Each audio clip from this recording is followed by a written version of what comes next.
And as I was growing up, I saw it all around me in the world. तो मुझे उसके बारे में आपसे थोड़ा समझना है कि आपकी क्या समझ है, या आप किस तरह से उस खाई को, उसके बीच में एक पुल बनाने का काम कर रहे हैं, या बाकी लोग कैसे कर रहे हैं? तो जैसे इन तीनों ने शेयर किया रमा, तो ये जो फासला है, this big gap that is there, काफ़ी है, राइट? आई थिंक इन तीनों ने जो किया, राइट, एक था कि उन्होंने वो जो मौके आए जहाँ पे उनका जानकारी बढ़ सकता था, wherever they could, you know, they could have increase their awareness की क्या क्या मौके हैं, all three of them grab those opportunities. तो एक तो आपको जानकारी था, यू वर अवेयर कि ये सब अपॉर्चुनिटीज हैं, चाहे अपनी शाला से, आपके भाई के एक्सपीरियंस की वजह से, आपको अंतरंग से, उसके पहले आकांक्षा से, आपको मैजिक बस से। तो वो जो जानकारी चाहिए थी कि अपॉर्चुनिटीज क्या है, मौके क्या क्या है, that you got, right, you became aware. दूसरा था कि जो काबिलियत, आपको लगा कि इस गैप को ब्रिज करने के लिए सबसे बड़ा काबिलियत जो आपको चाहिए था, कम्युनिकेशन स्किल्स और कॉन्फिडेंस। बाकी सब शायद इक्वल ही क्यों ना हो, लेकिन हमें कैसे आगे जाके उस मौके को पाना है, right, how do I go ahead and grab those opportunities. तो दूसरा वो जो काबिलियत था, वो आई थिंक काबिलियत उनको मिला, कहीं पे अपने काबिलियत बढ़ाने का मौका भी मिला, और आपने वो मौका, you actually went and seize that opportunity. तो पहला था जानकारी, दूसरा इज एबिलिटी एंड काबिलियत, राइट। तीसरा, आपको वो मौके नजर आने लगे। आई डोंट थिंक अगर मैजिक बस ना हो, या अंतरंग ना हो, या अपनी शाला ना हो, आई एम फेयरली कॉन्फिडेंट, क्योंकि आपको जानकारी है और काबिलियत है, आप अपने आप भी जाके वो दरवाजे आप खोल सकते हो। अभी think once those two are done, and I feel as responsible adults in the ecosystem, हमारा ये काम होता है, and if people are here from industry, हमारा यही काम होता है कि हम उनके लिए, जब वो आके दरवाजा खटखटाए, to open that door for them, right, to be able to provide access. Those are, I feel, three really critical things in which we can bridge the gap. There is a definite gap between, you know, जो सपने हैं आप सबके और असलियत जो भी है, या you know, the reality जो है, there is a big gap, फासला है वहां पर, एंड उसको हम ब्रिज ऐसे ही कर सकते हैं जब हमारा अवेयरनेस हो, काबिलियत हो, और उस अपॉर्चुनिटी, मौके तक पहुंचने के लिए एक्सेस भी बढ़े।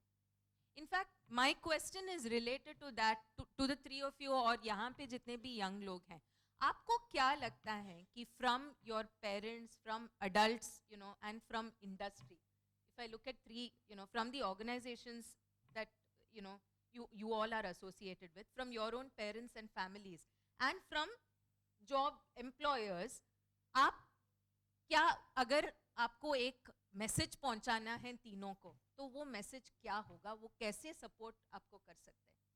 These three groups, your family and your parents, right, the organizations that you work with, and employers जो internships देते हैं या jobs देते हैं, अगर आपको उन तक मैसेज पहुंचाना है, क्या मैसेज होगा? Think for a couple of minutes, and anybody else, any young person from the audience also, we'd love to hear what you think.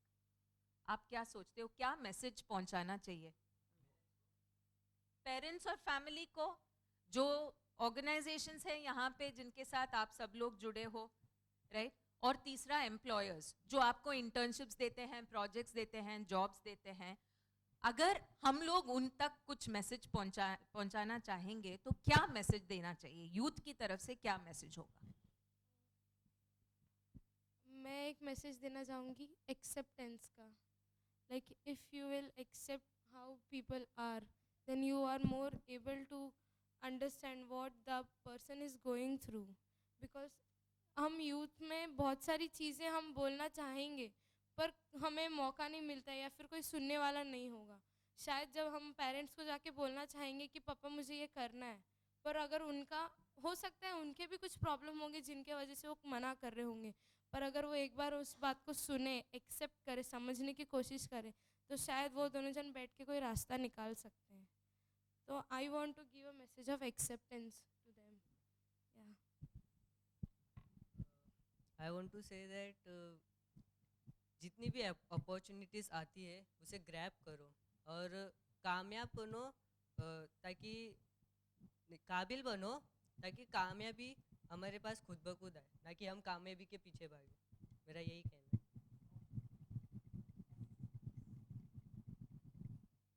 कभी बीच में क्विट मत करना। लाइफ हर एक मौका देती है आपको, चांस देती है आगे बढ़ने का। अगर कुछ हो रहा है आपके साथ, वक्त बुरा हो रहा है, तो समझ लेना आगे नेक्स्ट अच्छा वक्त भी आएगा आपको। आधे में छोड़ के जाना इट्स नॉट। अगर लाइफ बढ़ रही है आगे, लाइफ इज़ अ रेस, हर कोई चाहता है कि आगे बढ़ना, तो इसका ये मतलब नहीं कि आप भी उनके आगे जाओ। बढ़ सकते हैं, पर इतना रखो, इतना सहन शक्ति रखो कि अगर गिर रहे हो तो उठना भी सीखो।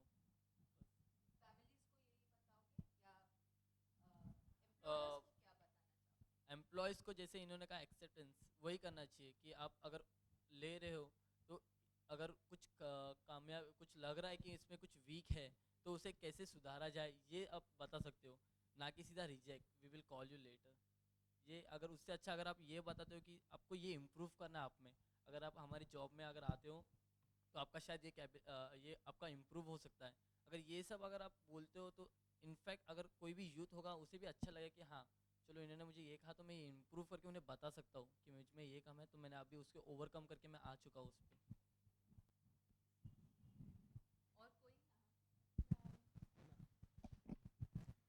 मैं बस ऐड करना चाहूँगी क्योंकि so I am not from Bombay and मैंने पहले इंजीनियरिंग करा, फिर मैंने शिफ्ट किया, घर पे बहुत फाइट्स हुए and all of that, and when I then I shifted to humanities and I studied, so I started from scratch and then I came here, and what I see is that educational institutions और educators के लिए मेरा message है कि मुझे लगता है कि there's a huge gap in what you teach us in classrooms and what our employers want from us, in the sense that when we go to jobs, we have to restart learning skills that are required to do the job, because everything that we learned in classrooms is okay, it's a background knowledge, but something else is required, and the employer is again then मतलब employer को भी शुरुआत से शुरू करना पड़ता है with the employee building skills. So मुझे लगता है कि education should have that balance of theory and practice. It shouldn't just be about a lot of theory, you're learning everything, but when you go on the field, when you're doing the job, there's a huge gap.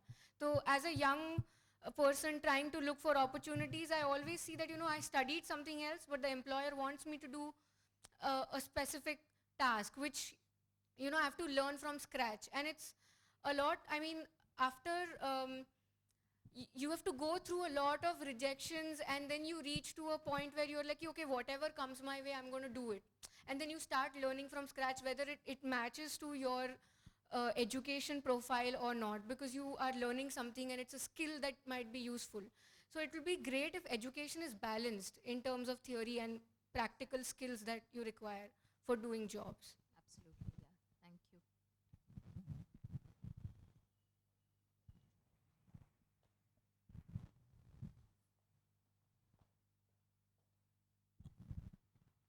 मुझे बस ये जोड़ना है इनके जितने मतलब जो भी हमारे पैनलिस्ट हैं उनके साथ कि पहले जितने भी युवा यहाँ पे हैं सब सोशल मीडिया वगैरह से जुड़े हुए हैं, तो पहले हम खुद को जाने, और जो जान रहे हैं वो हम मीडिया पे देख सकते हैं कि क्या है क्या नहीं है, फिर उस चीज़ को हम दूसरों को समझा भी सकते हैं। तो इन सारी चीज़ों को आजकल बहुत सारे एनजीओ ऑर्गेनाइजेशन हैं जो हमारी चीज़ों को समझ सकते हैं, हमें वो मौका नहीं मिला लेकिन हम वो दूसरों को मौका दे सकते हैं। तो please help others youth. Thank you. तो एक और सवाल के लिए टाइम है हमारे पास।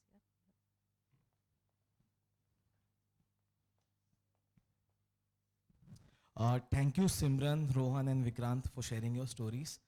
So आप तीनों से मेरा ये सवाल है कि आप किसी ना किसी ऑर्गेनाइजेशन से कनेक्टेड थे, जैसे रोशन है वो आकांक्षा अंतरंग, एंड यू ऑल्सो मैजिक बस, यू उम्मीद एंड अपनी शाला। सो आप लोग कहीं ना कहीं सोशल सेक्टर को बिलोंग कर रहे हो, आपको काउंसलर बनना है, आप वेस्ट मैनेजमेंट एक्सपर्ट हो और आप भी किड्ज़ानिया में काम करो। तो मुझे ये जानना है कि आप लोगों को किसी से इन्फ्लुएंस हुए, किसी भैया दीदी या सर मैडम से, या आपके माइंड में ये थॉट प्रोसेस कहाँ से आया है? मतलब सिर्फ आपको giving back to your society है इसलिए आप अपने एस्पिरेशन या एम्बिशियस लाइफ को सेक्रीफाइस करना चाहते हो, या अब सच में money is a very important factor to sustainable your life, that's the thing. उन्होंने बोला भी कि मैं भले ही बाहर ज़्यादा पैसा कमाऊंगा लेकिन खुश नहीं रहूंगा, तो ये रीज़न कहाँ से है? अगर इस पैनल में आप सब सोशल सेक्टर से बिलोंग करते हो, इन अ मोर फैंसी वर्ड डेवलपमेंट सेक्टर, लेकिन यहाँ कोई इंजीनियर, डॉक्टर या किसी और प्रोफेशन से होता तो फिर शायद। So I just want to know your few words on this. Inspiration जैसे कि मैंने देखा था कि कुछ एक्टिविटीज़ ले रहे, जैसे कि मैंने पहले मेरे स्टोरीज में बताया कि मैं एक ग्रुप में बैठा था जहाँ पर कुछ वॉलेंटियर्स बच्चों के साथ एक्टिविटीज़ ले रहा, मुझे बच्चों के साथ खेलना बहुत पसंद था। जब मैंने उन्हें देखा, तब मैं उनके पास जाके जब मैंने उनसे पूछा तो उन्होंने मुझे वो ऑर्गेनाइजेशन के बारे में बताया और मैंने उसके बारे में डीपली सोचा, उनसे बात की। काउंसलिंग जैसे बोलते हैं आप, तो वैसे काउंसलिंग मुझे किया गया, मुझे बताया गया कैसे होता है। तो जैसे जैसे मैं सेशंस लेते गया मुझे उसमें और पसंद आते गए कि मुझे वो फील्ड में जाना है। तब मुझे पता चला कि हाँ, मुझे ये रिलेटेड फील्ड में अगर मैं जाता हूँ तो मेरा उसमें कुछ है। अगर मैं जो चीज़ मुझे पसंद है मैं वो करूँगा तो मुझे उसमें इंटरेस्ट और आएगा। अगर मैं किसी और फील्ड में जा रहा हूँ तो ऐसा लगा कि मुझे खींचा जा रहा है कि तू कर, ये ज़बरदस्ती का लग रहा है। तो इसलिए मैं मैजिक बस ज्वाइन किया था और वही रीज़न से मुझे किड्जीना भी ज्वाइन करने मिला कि बच्चों के साथ रिलेटेड मैं कुछ कर सकूँ। और वहाँ पर भी वही एक्टिविटीज़ होते हैं। किड्जीना में अगर आप जाओगे तो वही एक्टिविटीज़ किया जाता है जो हम लोग मैजिक बस सेंटर में करते हैं। तो कहीं ना कहीं वो मुझे सिमिलर लगता है कि जो मैं डेली करता है वही मुझे करना है, कुछ यूनिक नहीं करना है। पर वो उसमें एक अच्छा ये लगता है कि कम्युनिकेशन स्किल्स बढ़ते हैं। अगर आप बच्चों के साथ इंटरेक्ट करते हो तो आपको पता चलता है कि हाँ, ये कुछ है यूनिक, बच्चे कर रहे हैं, तो आप उनसे भी कुछ